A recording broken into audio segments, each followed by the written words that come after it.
All right, how about the Colts? Yeah. So, Connor. Yeah, talk about the Colts. With the Indianapolis I'll be over Colts, here. Connor. So, what's wrong with Anthony Richardson? Why can't he throw the football to his teammates? It's unbelievable. You know what he reminded me of? And it's a very kind of weird thing, but speaking of Skulls, speaking of Vikings, with these picks, it reminds me of Nick Mullins at the end of last year, where your brain does a double beat, and it's like, NFL quarterbacks don't usually do that. These picks are so bad, and it doesn't seem like it's getting better. Well, yesterday was awful, right? And it's worse than the interceptions to me, although they were probably the worst part, was just the misses. Yeah. Guys open for first downs, and just he sails it high. I don't know if this is a mechanical issue that they need to reset with him, with Steichen, or if it's just in the heat of the moment, he's just not comfortable. The thing with Anthony Richardson to me, this is what he was as a prospect, he's a one-pitch pitcher. And that's, once upon a time, Josh Allen was a one-pitch pitcher, but by this point of his career, he started to change that. He started to be able to take some speed off, layer throws, bucket throws. Richardson he drops back and it's a 100-mile-per-hour fastball. Yep. Richardson also only played like a couple of games last year. Jalen Hurts had Jalen Hurts, Josh Allen. Josh Allen didn't become Josh Allen until year 3. You know what I mean? Jalen Hurts didn't become Jalen Hurts until year 3. I don't know. This was game 7, I think, of his NFL career. Right, yes. Exactly. I'm not ready to throw the towel not at all, on Anthony but that's Richardson. what's wrong right now. That is 1,000%. Worst fantasy game of his career that he didn't leave early. He's got 6 interceptions this season. No one else has more. He has the most interceptions in the NFL. He's not throwing a lot. He's second highest in off-target rate. He's QB 27 on the week. This is a bad game, and it doesn't get better because next week they got to play the Steelers. Yep.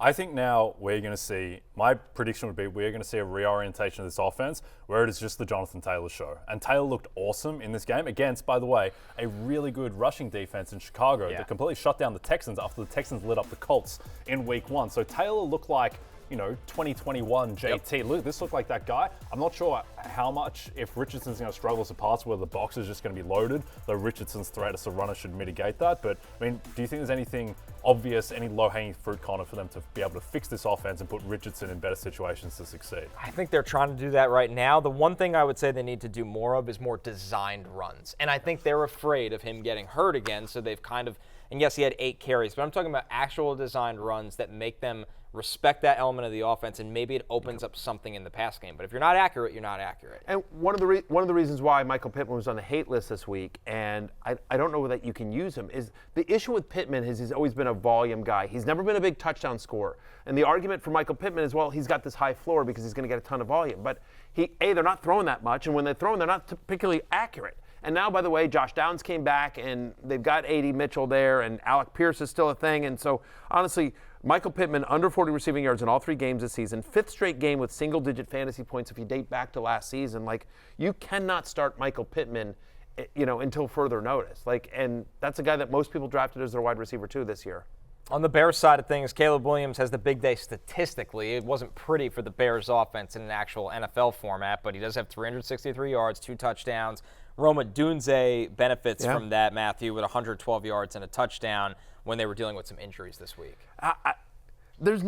To me, there's nothing that I can take away from this game. To your point, he looked terrible. I don't believe that Roma Dunze is suddenly going to become none of it's sustainable. It doesn't feel like any of it's sustainable. The only thing that I believe from this game, Cole Kmet has a monster game, 23% target share for him, snaps and route participation have increased every week. So maybe Cole Kmet finally becomes a thing. They paid him in this offseason.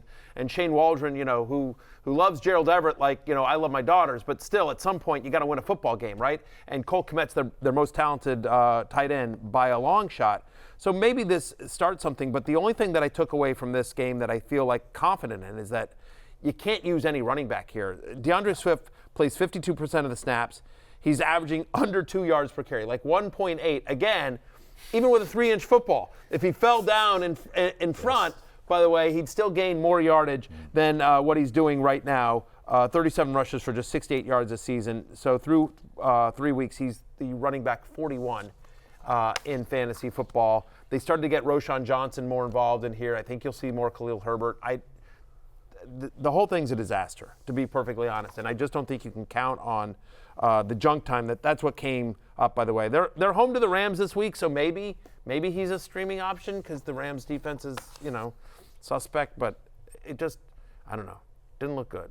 You guys? No, there's no flow of this offense at all, and like you said, if they're going to be playing from behind, too, with a rotation of running backs. does nothing for you. Yeah, I mean, it was nice to see Odunze, because we all believe in Odunze's talent, but, maybe Keenan Allen comes back this week. It's just, it's a mess, and it's hard to feel confident about anyone from a fantasy point of view in the Bears offense right now.